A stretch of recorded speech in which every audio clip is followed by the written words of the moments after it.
मित्रांनो, पावसाळा चालू झाला ना, स्वीटकॉर्नचा सीझन चालू होतो हे तुम्हा सगळ्यांना माहिती आहे। पावसाळ्यामध्ये आणि थंडीच्या वातावरणामध्ये गरमागरम स्वीटकॉर्न खायला एकदम मस्त मजा येते। पण या स्वीटकॉर्नचा तुम्ही कधी ग्रेव्ही मसाला वगैरे करून खाल्लात का? एकदम मस्त मजा येते, एकदम चमचमीत आणि एकदम चवदार बनते। तर मग मित्रांनो, आज एकदम मस्तपैकी स्वीटकॉर्नचा ग्रेव्ही मसाला बनवणार आहे। बनवायला एकदम साधं सोपं आहे, अगदी घरच्या घरी जे मसाले मिळतात ना त्यामध्येच बनवून तयार होतं। जास्त तुम्हाला धावपळ करायची आणि वेगवेगळे मसाले वगैरे आणायची काही गरज नाहीये, एकदम झटपट आणि एकदम मस्तपैकी तयार होते। चला तर मग फटाफट रेसिपीला स्टार्ट करूया। तर मित्रांनो, सगळ्यात आधी आपल्याला मसाला तयार करून घ्यायचा आहे। त्यासाठी एका मिक्सरच्या भांड्यामध्ये 1 वाटी मी कांदा टाकून घेतोय। 2 मीडियम साईजचे कांदे घेतलेले आहेत आणि त्यांना रफली चॉप करून घेतलेले। आता यामध्ये 1 वाटी टोमॅटो टाकून घेतोय, म्हणजे 2 मीडियम साईजचे टोमॅटो कापून घेतलेले। आता मी यामध्ये अंदाजे अर्धी वाटी काजू टाकून घेतोय। हे काजू 1 तासासाठी मी पाण्यामध्ये भिजत ठेवले होते। आता इथं मी 8 ते 10 लसणाच्या पाकळ्या घेतलेल्या आहेत, लहान आहेत म्हणून जास्त घेतलेले आहेत। लसणाच्या पाकळ्या जर मोठ्या असतील तर कमी घ्या। आता मी यामध्ये 1 जावित्रीचं फूल टाकून घेतोय, यामुळे मसाल्याला एकदम छान अशी टेस्ट येईल। आणि त्याचबरोबर 1 मोठी इलायची पण टाकून घेतोय। आता मी यामध्ये 1 ते 2 इंच दालचिनी टाकून घेतोय। जर तुम्हाला आवडत नसेल दालचिनी तर कमी टाकलं तरी चालेल। आणि आता त्याचबरोबर 2 चक्री फूल पण टाकून घेतोय। आता यामध्ये मस्तपैकी आणि एकदम फ्रेश असं कोथिंबीर टाकून घ्यायचे। आणि आता सगळ्यात शेवटी आणि महत्त्वाचं थोडासा पुदिना, थोडासाच टाकायचा आहे, जास्त नाही टाकायचं। थोडं टाकल्यामुळे पण मसाल्यामध्ये एकदम छान अशी टेस्ट येते। आता या सगळ्याचा मिक्सरला लावून एकदम बारीक अशी पेस्ट तयार करून घ्यायची आहे। पेस्ट तयार करत असताना थोडंसं पाणी लागलं तरी टाकून घ्यायचं आणि एकदम मस्तपैकी आणि बारीक अशी पेस्ट तयार करून घ्यायची। आता मी घेतलेले 1 कढई, कढईला एकदम कडकडीत असं गरम करून घेतो। एकदा का कढई चांगल्या प्रकारे गरम झालं ना, आता त्यामध्ये 5 ते 6 चमचे तेल टाकून घेतो आणि त्याचबरोबर यामध्ये 2 चमचे बटर पण टाकून घेतोय। तेल आणि बटर एकदम चांगल्या प्रकारे गरम करून घ्यायचं आहे। एकदा का तेल आणि बटर चांगलं गरम झालं ना, आता त्यामध्ये टाकून घ्यायचं आहे 1 तमालपत्र, 1 चमचा जिरा आणि थोडीशी कढीपत्त्याची पानं टाकून घ्यायची आहेत। हे सगळं टाकून झालं ना, 1 मिनिटासाठी तेल आणि बटरमध्ये ना हे मसाले चांगल्या प्रकारे परतून घ्यायचे आहेत। म्हणजे यामध्ये जे मसाले आपण टाकून घेतलेत ना, तमालपत्र, जिरा आणि कढीपत्त्याची पानं, ते तेलामध्ये चांगल्या प्रकारे परतून घेतल्यामुळे ना त्यांचा फ्लेवर जो आहे ना तेलामध्ये चांगला उतरतो। आता यामध्ये टाकून घ्यायचं आहे 1 वाटी बारीक कापलेला कांदा। इथं मी 2 मीडियम साईजचे कांदे घेतले होते आणि त्या कांद्यांना एकदम बारीक असा कट करून घेतला होता। आता हा कांदा एकदम मस्तपैकी आपल्याला परतून घ्यायचा आहे तेलामध्ये, म्हणजे कांदा एकदम मस्तपैकी मऊ पडला पाहिजे। आणि त्याचबरोबर कांद्याचा जो कलर आहे ना तो पण थोडासा चेंज झाला पाहिजे, तोपर्यंत कांदा आपल्याला परतून घ्यायचा आहे।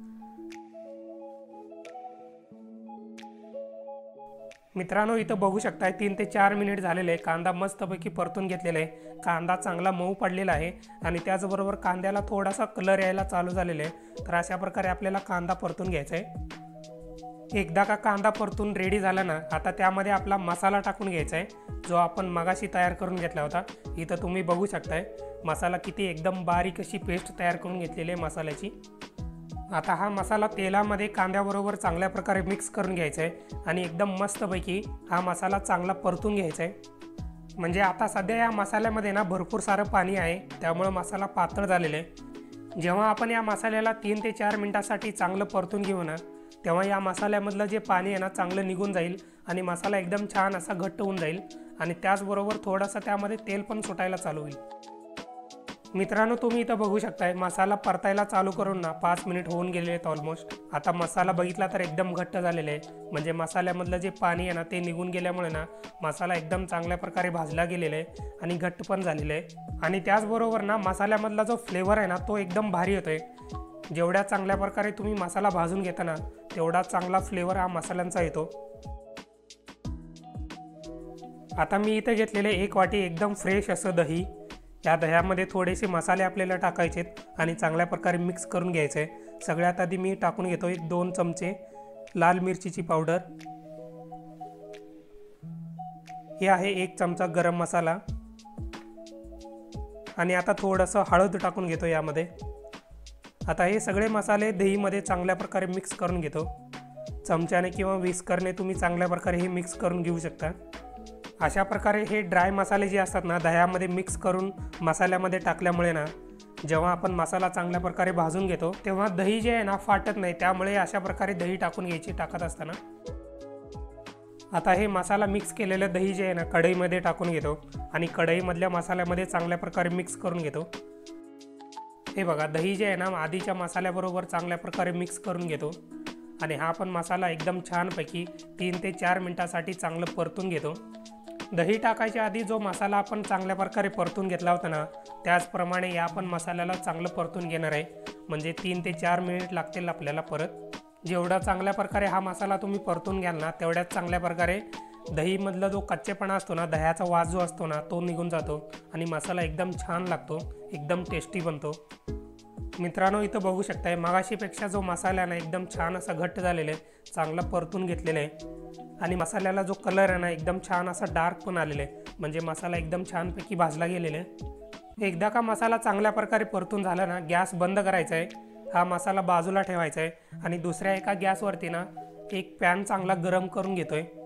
पॅन एकदा का मीडियम गरम झालं ना आता त्यामध्ये 1 ते 2 चमचे बटर टाकून घ्यायचं आहे आणि बटर पण चांगलं गरम करून घ्यायचं आहे आणि त्याचबरोबर यामध्ये थोडंसं तेल टाकून घेतो। तेलामुळे बटर जास्त करपणार नाही, त्यामुळे यामध्ये तेल टाकून घेतो आणि आता यामध्ये थोडंसं कसुरी मेथी टाकून घेतोय। कसुरी मेथीमुळे एकदम छान असा टेस्ट येतो आणि फ्लेवर पण येतो। आता यामध्ये मी टाकून घेतोय 3 ते 4 वाटी स्वीट कॉर्न म्हणजे गोड मक्याचे कणीस। आता मी यामध्ये टाकून घेतोय अर्धी वाटी बीन्स एकदम बारीक अशी कट करून घेतलेली आहे, तुम्ही इथं बघू शकताय आणि त्याचबरोबर अर्धी वाटी गाजर कट करून घेतलेले ते टाकून घेतोय। पॅनमध्ये ह्या सगळ्या भाज्या टाकून झाल्यानंतर ना गॅस मोठा करायचा आणि मोठ्या गॅसवरती हे थोड्या वेळासाठी चांगलं परतून घ्यायचं आहे, म्हणजे या ज्या भाज्या आहेत ना चांगल्या कुक नाही करून घ्यायच्या, शिजून नाही घ्यायच्या। इथं वरचं जे थोडंसं आवरण असतं ना त्याला थोडासा कुरकुरीतपणा आला पाहिजे तोपर्यंत चांगलं परतून घ्यायचं आहे। आपण या भाज्या बटरमध्ये थोडासा कसुरी मेथी टाकून भाजल्यामुळे ना भाज्यांना एकदम छान असा फ्लेवर येतो आणि त्याचबरोबर जेव्हा आपण मसाल्यामध्ये टाकून त्याची ग्रेव्ही बनवू ना तेव्हा एकदम छान अशी टेस्ट येते। त्यामुळे इथं चांगल्या प्रकारे आपल्याला परतून घ्यायचं आहे, म्हणजे थोडंसं टॉस करून घ्यायचं अशा प्रकारे। आता परतून घेतलेल्या ज्या भाज्या आहेत ना म्हणजे स्वीटकॉर्न, बीन्स आणि गाजर हे मसाल्यामध्ये टाकून घ्यायचं आहे आणि चांगल्या प्रकारे मसाल्यामध्ये मिक्स करून घ्यायचं आहे। स्वीटकॉर्न, बीन्स, गाजर आधीच पॅनमध्ये चांगल्या प्रकारे भाजून घेतल्यामुळे ना इथं त्यांना शिजण्यासाठी जास्त वेळ लागणार नाही, पटकन शिजून रेडी होतात। हा मित्रांनो काय सांगू तुम्हाला, मसाल्यांचा वास एकदम भारी येतोय। आपला स्वीटकॉर्न मसाला रेडी व्हायचा आहे अजून, पण त्याच्या आधीच एकदम भारी असा वास येतोय। आता यामध्ये आपल्याला पाणी टाकून घ्यायचं आहे। ग्रेव्हीची कन्सिस्टन्सी जशी पाहिजे ना त्यानुसार तुम्ही यामध्ये पाणी टाकून घ्या आणि चांगल्या प्रकारे मिक्स करून घ्या। आपण स्वीटकॉर्नचा ग्रेव्ही करतोय त्यामुळे एकदम पातळ असं पण नाही चालणार आणि एकदम घट्ट पण नाही चालणार, एकदम मीडियम कन्सिस्टन्सी ठेवायची। त्याप्रमाणे यामध्ये पाणी टाकून घ्यायचं आणि चांगल्या प्रकारे मिक्स करून घ्यायचं आहे। एकदा का पाणी टाकून चांगल्या प्रकारे मिक्स करून झालं ना वरती झाकण लावून घ्यायचं आहे आणि एक 5 ते 10 मिनिटांसाठी ही ग्रेव्ही चांगल्या प्रकारे शिजवून घ्यायची आहे। एकदा का ग्रेव्हीला एकदम मस्तपैकी 5 ते 10 मिनिटांसाठी चांगलं शिजवून घेतलं ना आता त्यामध्ये चवीपुरतं मीठ टाकून घ्यायचं आहे आणि त्याचबरोबर बारीक कट केलेली कोथिंबीर यामध्ये टाकून घ्यायची आहे। मीठ आणि कोथिंबीर टाकून झाल्यानंतर हे चांगल्या प्रकारे ग्रेव्हीमध्ये मिक्स करून घ्यायचं आहे। तर मित्रांनो अशा प्रकारे एकदम साध्या सोप्या पद्धतीने आपल्या घरच्या घरी बनवलेली पण रेस्टॉरंटमध्ये जशी भेटती किंवा धाब्यावरती जशी भेटती, ज्या पद्धतीची टेस्ट तिकडे भेटती सेम तशीच झालेली आहे। एकदम मस्त, एकदम टेस्टी, एकदम चमचमीत अशी झालेली आहे। तुम्ही तुमच्या घरी एकदा नक्की ट्राय करा अशा पद्धतीने।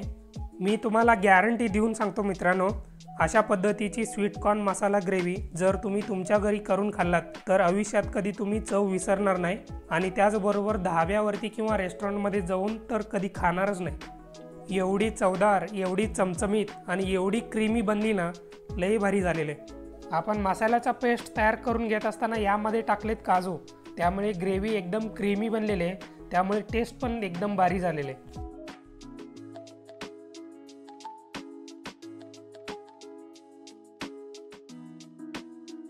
मग काय मित्रांनो, कशी झाली स्वीटकॉर्नची ग्रेव्ही मसाला?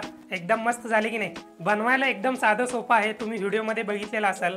घरच्या घरी जे मसाले आपल्याला भेटतात ना त्याच मसाल्यामध्ये एकदम मस्तपैकी तयार केलेले आहे। एकदम क्रीमी, एकदम टेस्टी आणि एकदम चमचमीत झालेले, जसं रेस्टॉरंट किंवा धाब्यावरती भेटतं ना सेम त्याच टेस्टची झालेली आहे। तुम्ही पण तुमच्या घरी एकदा नक्की ट्राय करा आणि हो, जाता जाता रेसिपी आवडली असेल तर लाईक करा, कमेंट करा आणि चॅनलला सबस्क्राईब करायला विसरू नका.